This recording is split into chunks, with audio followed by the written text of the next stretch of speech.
سلام دوستان عزیزم، امیدوارم حال دلتون عالی باشه. با آموزش این ساک ورزشی در خدمتتون هستم. اهل هر ورزشی که باشید، از شنا گرفته تا والیبال و بسکتبال و همینطور ایروبیک، یوگا و پیلاتس و خلاصه هر ورزشی. بریم برای آموزش.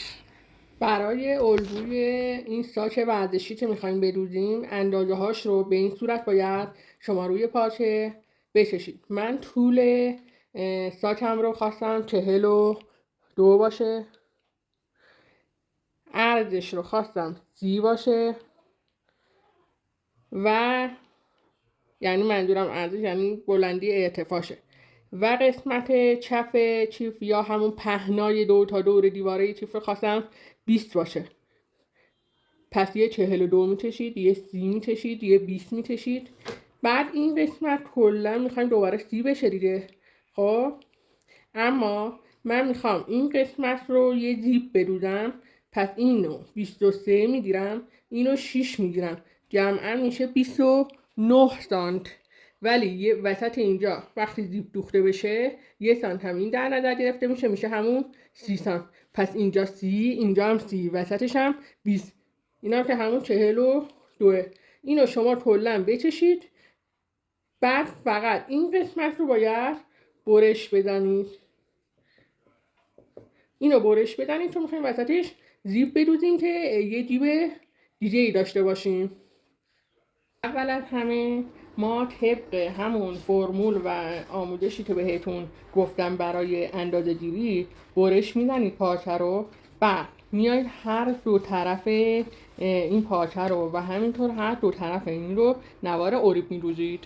حالا میخوایم قسمت جیبش رو بدوزم. من با پارچه آستری که دارم یه مستطیل 40 در 43 برش میدنم. 43 که خب همون طول ساکمونه، اما 20 تا وقتی 40 تا رو وقتی اینجوری تا کنیم میشه 20 تا، یعنی این در حقیقت میشه جیبمون در این حد. خب حالا همین سمتی که 20 سانته این دو سمت باید زیپ دوخته بشه. این قسمت پشت پاچمونه. من روی زیپ رو به پشت میذارم به این صورت و این قسمت رو میدودم. این طرف هم باید این طرف بدودم.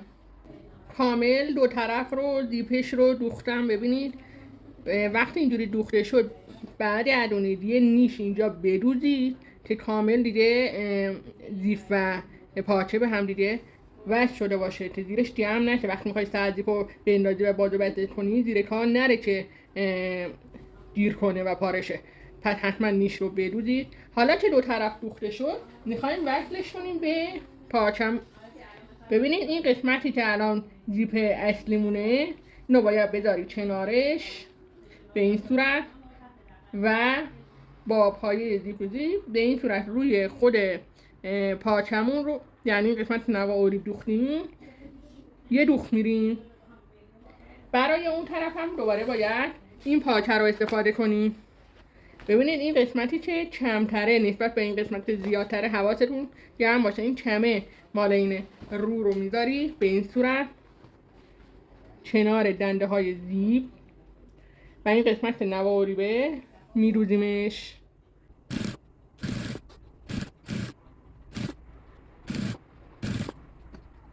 ببینید الان من این قسمت رو دوختم، این قسمت رو هم دوختم. حالا به این صورت میذاریم روی هم و این قسمت سرزیپ رو باید بندازیم. این قسمت من سرزیپش رو کامل انداختم.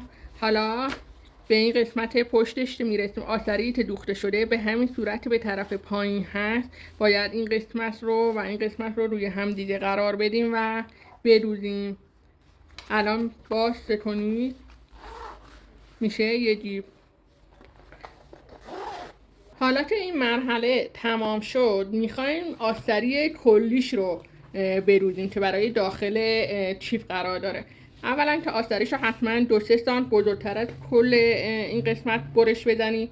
حالا که برش زدید ما میخوایم اول بیایم زیپش رو اول آخر کارمون رو چطور کنیم به این صورت که رو به روی پاچه قرار بدید و این قسمت رو بدوزید. این طرف زیپ رو هم باید اون طرف آستری بدوزیم. این کار رو که انجام دادین وصلش میکنیم به اصلی.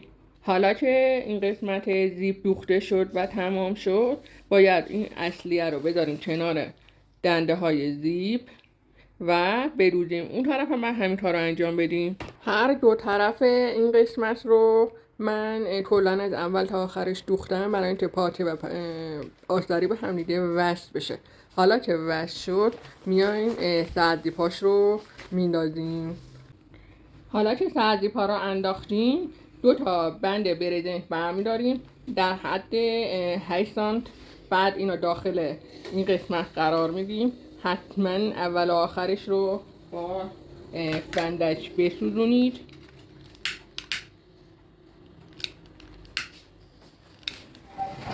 و این قسمتی که زیپ به این صورت حتما بدوزید. اینجا چندین بار بدوزید، اون برم همینطور. اینو میخوایم برای بندش. حالا برای اینکه چناراش رو میخوایم طراحی کنیم، ما همون 20 سانت تا عرضش رو گرفتیم، ولی طولش مگه ما کلا ارتفاعمون 30 سانت نبود. من 30 سانت رو برش دادم، اما از این قسمت وسطش رو که مشخص کنیم 4 سانت اومدم پایین، از کناره ها 12 سانت اومدم پایین و این قسمت رو به همدیگه نقاط رو وصل کردم و یه بیضی کشیدم حالت نیم دایره‌ای و اینو خطی که کشیدم رو برش زدم. خب الان دور تا دور این قسمت رو وقتی بخوام اندازه بزنم با مثل ایستاده، ببینید باید اندازش بشه اندازه قسمت کناره های چیپمون. ببین کنار چیپ رو، این کناره چیپ رو که وقتی 2 تا دورش رو اندازه بزنی هر چقدر شد بعد اندازه 2 تا دور این قسمت هم همون اندازه بشه. قسمت پایینش رو هم من هلال کردم، یه هلال خیلی کوچیک. حتما اینو تا کنید، نصف کنید که وقتی برش میزنید هر دو طرف قرینه در بیاد، یعنی اندازه هم باشه. اینو برش بزنید. ببینید تا الان برش زدم به این صورته. پس گفتم اینجا 12 سانت، اینجا هم که قسمت وسطش رو 4 سانت برش زدم و اینجا رو یه نقاط رو به هم حالت هلال وصل کردم. اینو برش بزنید. این باید حتما اندازه همون قسمت داخلی کنار باشه. حالا که این قسمت ها رو من برش زدم، میخوام به عنوان تزیین با نوار اوری به این صورت روی این خطایی که کشیدم نوار اوری بدوزم. در حقیقت این چون حالت تزیینی داره بستگی به سلیقه مشتری داره، شما میتونید انجام ندید، میتونید همینجوری داده باشه. این قسمت وسط رو مشخص کردم، یه خط کشیدم اندازه 3 سانت این طرف و اون طرفش هم دوباره یه خط کشیدم، به این صورت میذارم روی کار و هر دو طرف نوار رو میدوزم. دوباره اینا میذارم به اینجا و هر دو طرف رو میدوزم. اینا سلیقه‌ایه، میتونید انجام ندید. این 2 تا قسمت رو دوختم، تمام شد. ببینید چقدر قشنگ شد. حالا میذاریمشون روی آستری و با سنجاق فیشش کنید. 2 تا دورش رو کلا بدوزید و اضافهش رو بعد قیچی کنید. این 2 تا قسمت پشتش آستریاش دوخته شد. حالا میخوایم وصلش کنیم به این قسمت. مگه ما چپش رو قبلا علامت گذاری نکرده بودیم 20 سانت، وسطش رو مشخص کنید یعنی 10 سانت و اینم که وسطش رو مشخص میکنیم به این صورت رو به رو قرار میدیم و این رو 2 تا دور این قسمت سنجاق میکنید یا جیره میکنید چون میخوایم بدوزیم. وقتی که دوختیم نواری میدوزیم. ببینید به این صورت جیره زدم، حالا میدوزمشون و بعدش هم نواری میدوزم. حالا که کامل 2 تا دورش دوخته شد، نواری هم دوخته شد، میایم اینو به رو برمیگردونیم.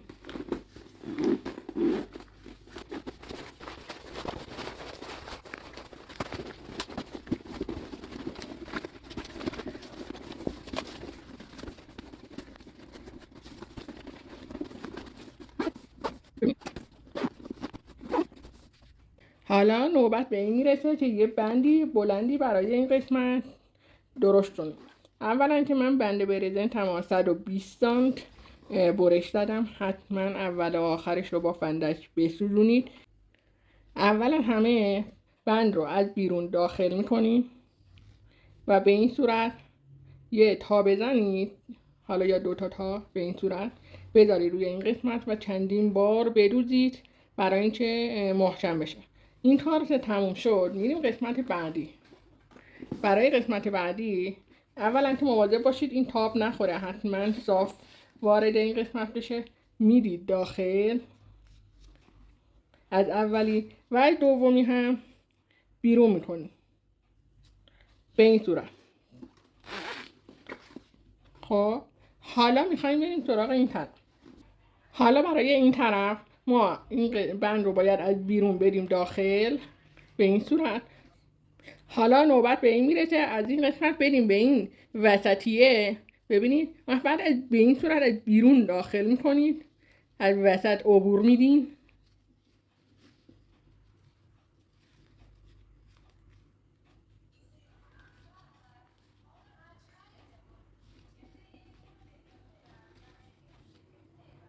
ببینید من آوردمش بیرون.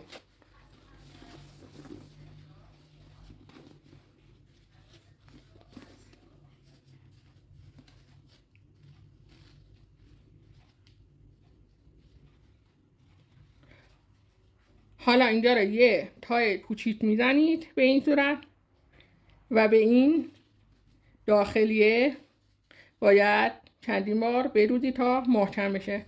من اینا سوزن بزنم تا شما متوجه بشید. اینجا باید دوخته بشه به این صورت. خب الان خیلی راحت کلا بالا و پایین میشه و اندازه در میاد. این میتونید تنظیمش کنید بندو.